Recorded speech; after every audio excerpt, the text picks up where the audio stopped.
इस news headlines के प्रायोजक पतंजलि गाय का घी, माँ का भरोसा, प्यार से परोसा। महिला पहलवानों से जुड़े चर्चित केस में पूर्व WFI अध्यक्ष को मिली राहत। यौन शोषण मामले में बृजभूषण सिंह बरी, सबूतों के अभाव में राउज एवेन्यू कोर्ट का बड़ा फैसला।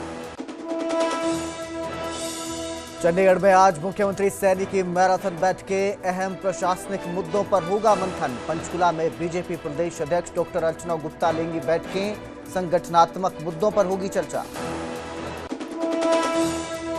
हरियाणा के पूर्व मुख्यमंत्री भूपेंद्र सिंह हुड्डा का कॉमनवेल्थ गेम्स में खिलाड़ियों को दी बधाई, उनकी मेहनत की सराहना। बोले खिलाड़ियों ने 2010 जैसा प्रदर्शन दोहराया, खिलाड़ियों की मेहनत से हरियाणा के हिस्से में मेडल।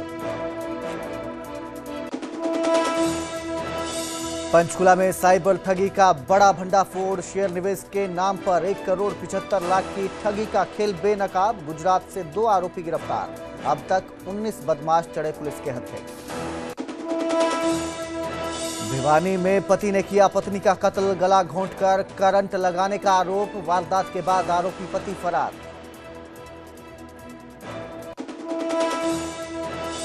चंबा में गिप्पी ग्रेवाल के नाम रही मिंजर मेले की शाम, सुपरहिट गीतों पर देर रात तक झूमता रहा जनसैलाब। मुख्यमंत्री सुखविंदर सिंह सुक्खू ने भी कार्यक्रम में की शिरकत। हेडलाइंस के प्रायोजक पतंजलि गाय का घी, माँ का भरोसा, प्यार से परोसा।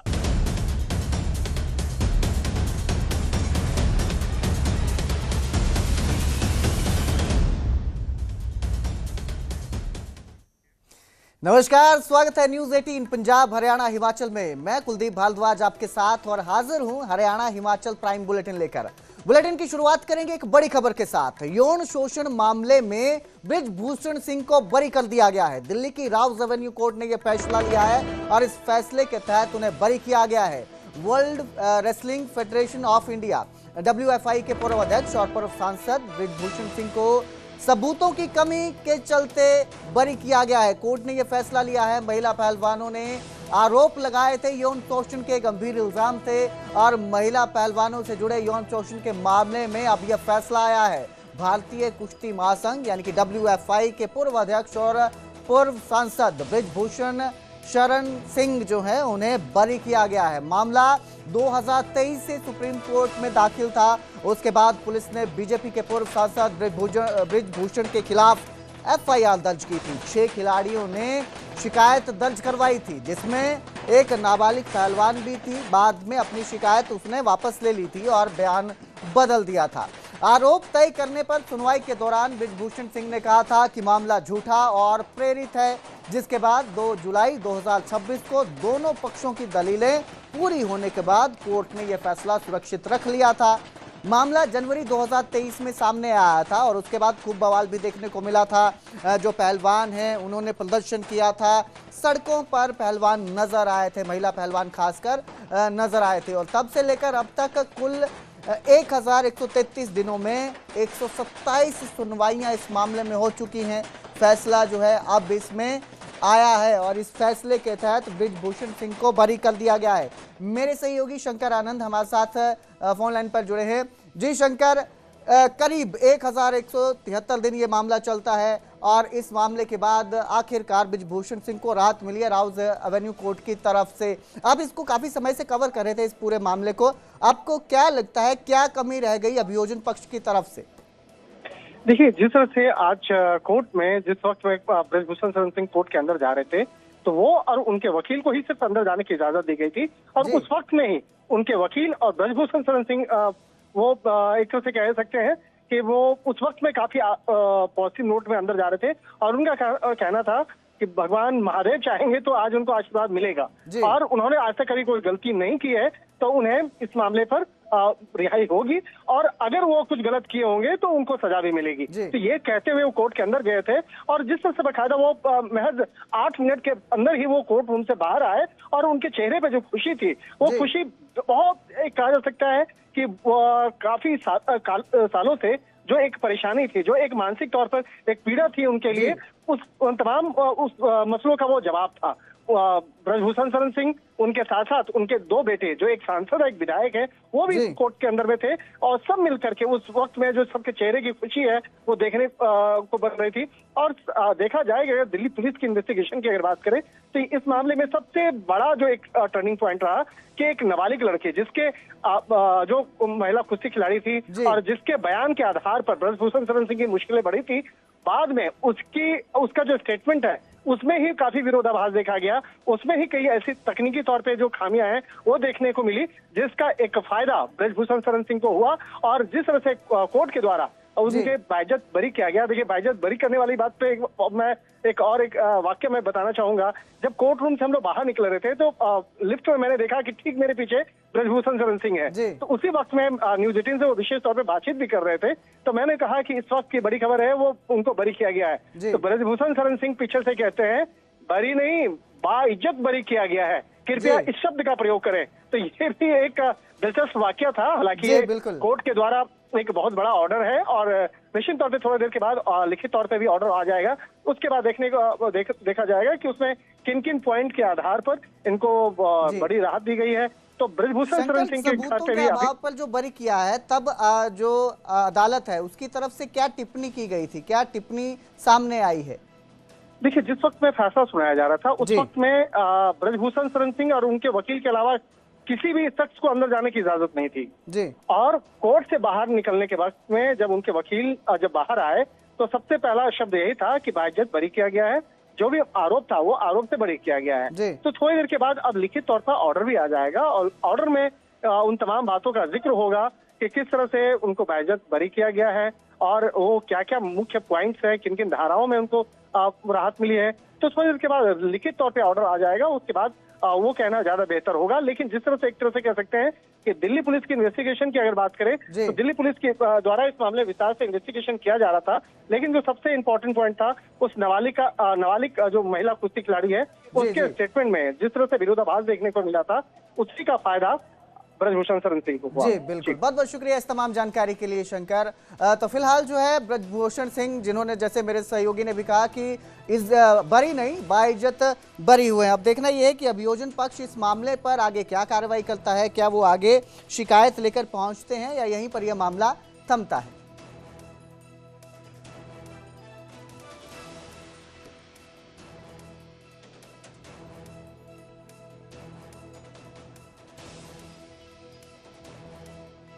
बात कर रहे हैं, आप बताइए इस फैसले पे क्या कहेंगे? क्या कहना चाहेंगे? लगातार आप कहते रहे कि आप निर्दोष हैं।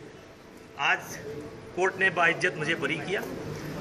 जी विमल जी विमल बताइए क्या कहना चाहिए? एक राजनीतिक साजिश इसको बार-बार कहते रहे हैं। अभी मुझे इस पर कुछ नहीं बोलना है, बस इतना, कोर्ट ने मुझे बाइज्जत बरी किया।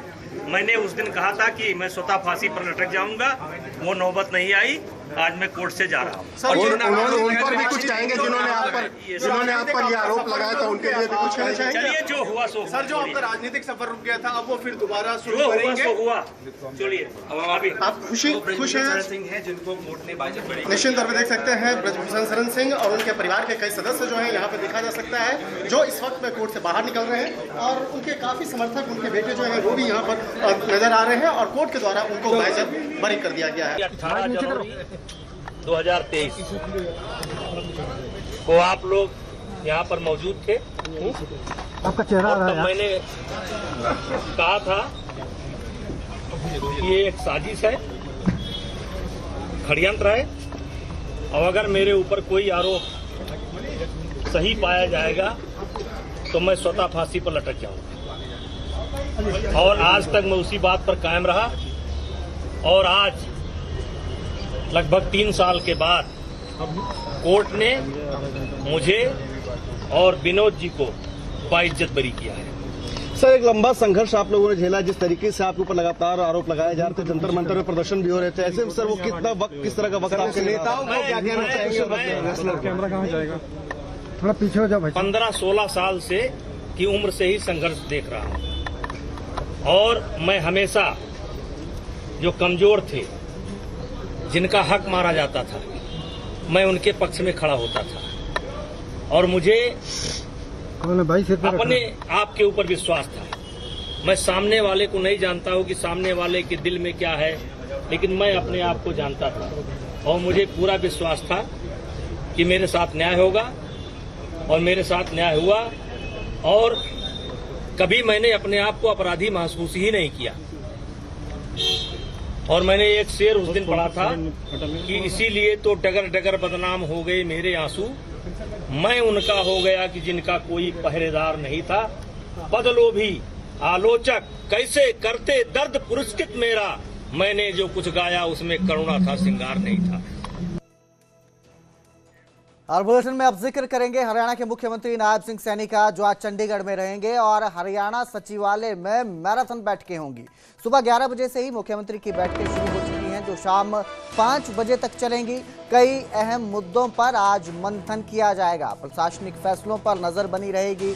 जिस भी तरह के जो मुद्दे हैं, इश्यूज हैं, उनको लेकर आज इन बैठकों में चर्चा होगी। तो मुख्यमंत्री नायब सिंह सैनी आज हरियाणा सचिवालय में बैठकें कर रहे हैं। सुबह 11 बजे से ही बैठकों का दौर जारी है और शाम 5 बजे तक ये बैठकें चलती रहेंगी, जिन पर कई अहम मुद्दों पर मंथन किया जाएगा।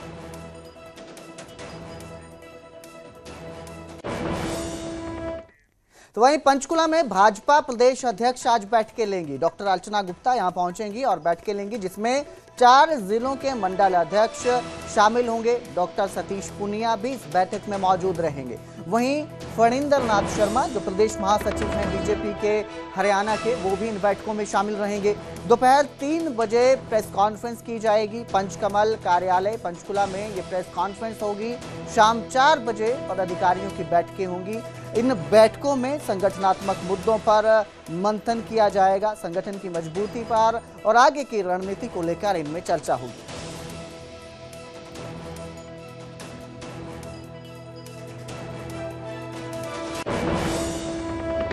और अब बात करेंगे कॉमनवेल्थ गेम्स 2026 की, जिन पर नेता प्रतिपक्ष विधानसभा हरियाणा के भूपेंद्र सिंह हुड्डा का बड़ा बयान सामने आया और उन्होंने मेडल जीतने के लिए खिलाड़ियों की मेहनत की सराहना की। खिलाड़ियों ने 2010 जैसा प्रदर्शन दोहराया, ऐसा भूपेंद्र सिंह हुड्डा ने कहा और कहा कि ये जो मेडल आए हैं, ये खिलाड़ियों की मेहनत की वजह से हरियाणा के हिस्से में आए हैं। इसके साथ ही उन्होंने खेल नीति को लेकर प्रदेश सरकार को घेरा और कहा कि मेडल लाने वाले खिलाड़ियों को बड़े पदों पर नियुक्ति दी जाए। जब कांग्रेस की सरकार थी तब मेडल जीतने वाले खिलाड़ियों को डीएसपी या बड़े पदों पर नियुक्ति दी जाती थी। इसी तरह अब भी मेडल जीतने वाले खिलाड़ियों को प्रोत्साहित करते हुए बड़े पदों पर नियुक्ति दी जाए।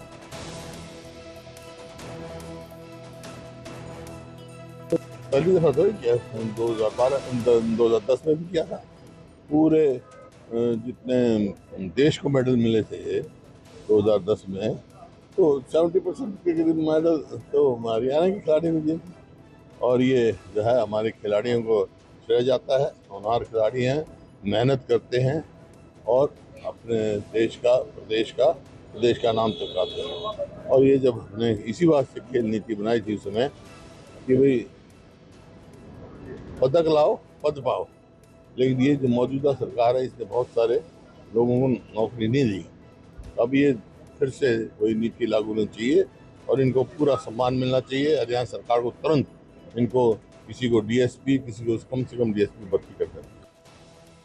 उधर पंचकुला में नशा मुक्त युवा विकसित भारत संकल्प अभियान के तहत प्रधानमंत्री नरेंद्र मोदी के संबोधन का सीधा प्रसारण किया गया। सेक्टर 14 स्थित राजकीय स्नातकोत्तर महिला महाविद्यालय में जिला स्तरीय कार्यक्रम आयोजित किया गया था, जिसमें कृषि एवं किसान कल्याण मंत्री श्याम सिंह राणा मुख्य अतिथि रहे। इस दौरान विद्यार्थियों, शिक्षकों और एनएसएस स्वयंसेवकों ने नशा मुक्ति की शपथ भी ली। श्याम सिंह राणा ने कहा कि नशा मुक्त भारत केवल सरकारी अभियान नहीं बल्कि जन भागीदारी का राष्ट्रीय आंदोलन है।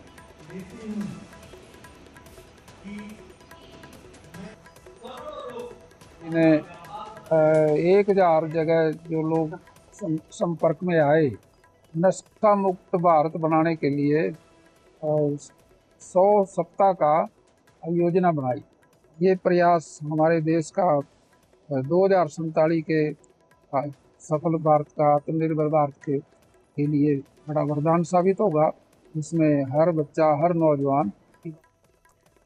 तो इधर सबके बीच पंचकुला में साइबर ठगी के 2 आरोपी गिरफ्तार किए गए, जो शेयर निवेश के नाम पर ठगी करते थे, झांसा देते थे लोगों को और उन्हें अपना शिकार बनाते थे। 1,75,00,000 रुपए की ठगी की थी और अब तक इस मामले में 19 आरोपियों को गिरफ्तार कर दिया गया है। गुजरात से ये दोनों आरोपी काबू किए गए हैं। जानकारी के मुताबिक फेसबुक विज्ञापन से ये ठगी का जाल बिछाते थे। पंचकुला का जो निवासी था शिकायतकर्ता, उसने 31 जुलाई 2024 को साइबर थाना पंचकुला में शिकायत दर्ज करवाई थी, जिसके बाद से इनकी तलाश चल रही थी। शेयर मार्केट से जुड़ा आकर्षण विज्ञापन इन्होंने दिखाया और उसे अपने झांसे में लिया था और फिर व्हाट्सएप के माध्यम से ये लिंक भेजते थे, जिससे शेयर बाजार में निवेश कर भारी मुनाफा कमाने का लालच दिया जाता था। ठगों ने सुनियोजित तरीके से उसका भरोसा जीता और उसके बाद इस पूरी वारदात को अंजाम दिया। उसके बाद से ही पुलिस इनकी तलाश में थी और अब तक इस मामले में 19 आरोपी गिरफ्तार कर लिए गए हैं। उधर अवैध हथियार तस्करों पर भी पुलिस का शिकंजा नजर आया और पंचकुला रेलवे स्टेशन के पास एक आरोपी को पकड़ा गया, जिससे 3 देशी कट्टे और कारतूस बरामद हुए। हथियार सप्लाई की एक जो कोशिश कर रहा था वो उसे नाकाम कर दिया गया है। जानकारी ये भी मिली है कि आरोपी पर पहले ही एनडीपीएस का केस दर्ज था। उसके बाद अब ये हथियार तस्करी कर रहा था और उसे काबू कर लिया गया। मुख्य सप्लायर कौन है, इसका भी जांच में खुलासा हुआ है। फिलहाल आरोपी को न्यायिक हिरासत में भेज दिया गया है।